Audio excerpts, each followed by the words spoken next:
সেই জন্য আমরা বলবো যে ওনার 70-এর আগে লিগাসিটা রিয়েলি জনগণের স্বার্থে ছিল। পরবর্তীতে উনি ট্রুলি একজন টিপিক্যাল আওয়ামী লীগের নেতা ছিল, যে ওই পরিবারকে তাদের যে চরিত্র সেই চরিত্রকে সে আভেল করেছে।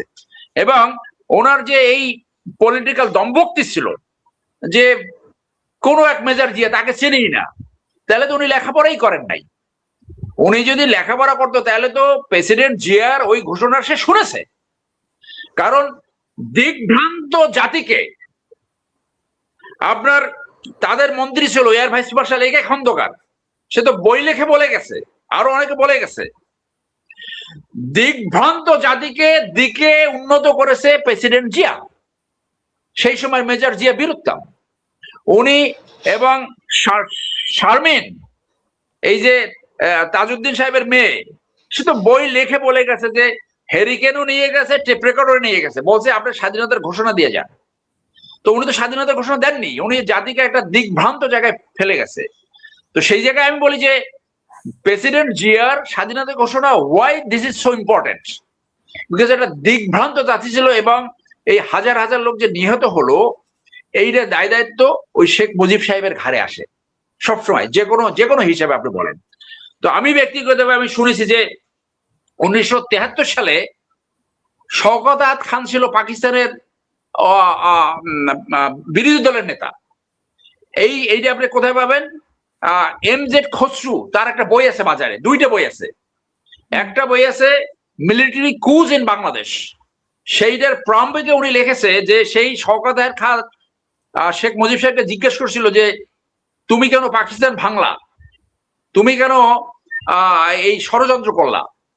তো সে সেইখানে বলেছে শওকত আলী, দেখো আমি কিন্তু পাকিস্তান ভাঙতে চাই নাই, তোমার এই মিলিটারি নেতারা সেই সময় এখানে বলেছে যে তুমি একটু ছোট মিলিটারি অ্যাকশন নাও, এই বাঙালিরা থেমে যাবে, আমি তো পাকিস্তানের প্রধানমন্ত্রী হব।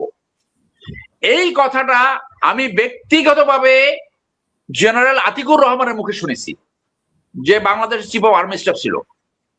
উনি একটা বই লিখে গেছেন, এখনো বাজারে প্রকাশ হয় না, আমি জানি প্রকাশ হবে কিনা।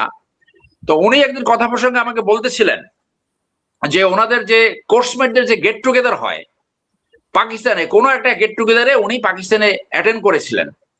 সেই সময় পাকিস্তানের এই সিনিয়র মিলিটারি অফিসাররা এই একই কথা বলছে যে এইটা তো শেখ সাহেবই বলেছেন যে তুমি ছোট্ট একটা মিলিটারি অ্যাকশন নাও, বাঙালিরা থেমে যাবে, পরে আমরা এই সংসদ অধিবেশন হবে, আমি প্রেসিডেন্ট হব। ওই কারণে দিস ইজ দ্য রিজন যে এই প্রেসিডেন্ট জিয়ার, মেজর জিয়া সেই সময় বীরুত্তম, তার স্বাধীনতা ঘোষণা so important, so Paramount important.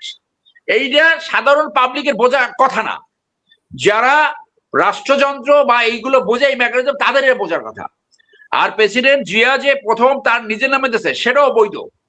কিভাবে বৈধ জানেন? আমাদের সেনাবাহিনীতে শিখানো হয় আপনার উপরে যদি কোনো সিনিয়র কোনো নেতৃত্ব না থাকে, আপনার উপরে যদি অন্য কোনো নেতা না থাকে, দেন আপনি টেক ওভার করবেন। যদি সেকেন্ড লেফটেন্যান্ট কমান্ডে থাকে, তার উপরে যদি কোনো নেতা না থাকে, কোনো সিনিয়র অফিসার না থাকে, অল আর ডিজার্টার, তাহলে সে টেক ওভার করবে, মানে অ্যাক্টিং প্রেসিডেন্ট হিসেবে সে টেক ওভার করবে। হাউএভার উনি সেকেন্ড ঘোষণা on behalf of Sheikh Mujibur Rahman বলেছেন। সো সেই জন্য এই ঘোষণাটা ভেরি এত ইম্পর্টেন্ট, এইটা বোঝা দরকার আমাদের যারা ইয়াং জেনারেশন আছে তাদের বোঝার, এবং অনেকে বুঝে। এরপরে সেই যে সেক্টর কমান্ডার ছিল, যুদ্ধ করলো, শেখ মুজিব সাহেব তাকে বীরুত্তম অ্যাওয়ার্ড করলেন, তার সম্বন্ধে বলে তাকে আমি চিনি না।